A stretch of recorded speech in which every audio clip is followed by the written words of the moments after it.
On October 10th, it'll be World Mental Health Day again this year.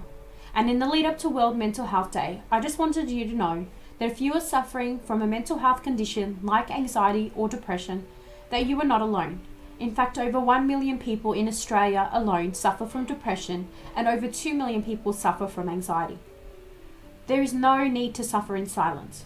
There are plenty of support services out there. There's plenty of support if you are willing to ask for it. In fact, mental health conditions can affect anyone at any time because they don't discriminate. And so, if you're watching this and feel that you are someone who is suffering from mental health conditions like anxiety or depression, please note that there is a lot of help out there. There are a lot of resources.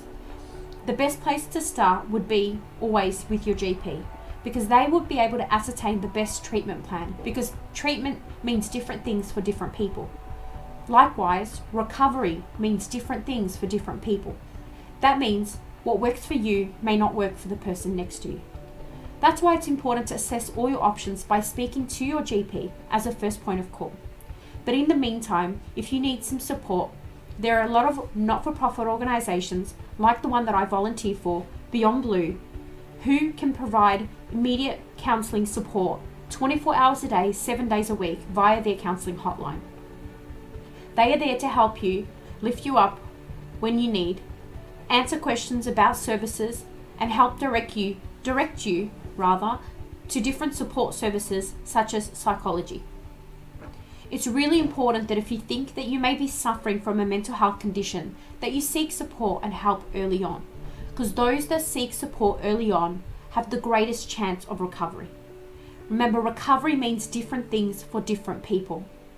And I've seen recovery in all shapes and sizes, and that recovery is really important for the individual.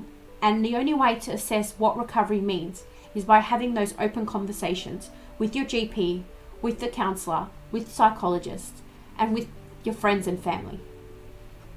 Remember, mental health conditions like anxiety and depression don't discriminate. Unfortunately, they're very invisible most of the time. So unless you tell someone that you are suffering, they may not never know. In fact, with a lot of the organisations that some of us volunteer at when speaking on behalf of this topic, in particular, organisations that have been inviting us as speakers for the first time, we find that a lot of people speak up as a result of those sessions and actually not realise that they had a mental health condition themselves, and they just associate some of the signs and symptoms. And those signs and symptoms are things that you can look up on the Beyond Blue website as well. They will help you with a checklist and, as I said, a 24-hour, 7 days a week hotline. Mental health conditions can be really challenging. They're physically and emotionally debilitating. If you've ever suffered one, you know how hard it is. But the good news is that you can recover. You can overcome the challenges associated with these conditions. You can get better, and you can live a completely healthy life once you learn how to manage the anxiety and depression so it doesn't manage you. So this World Mental Health Day, and every day after it, and every day before it, ask those around you if they're okay. And if you think that you're not okay, speak to someone. People are always willing to help if they just know what's going on.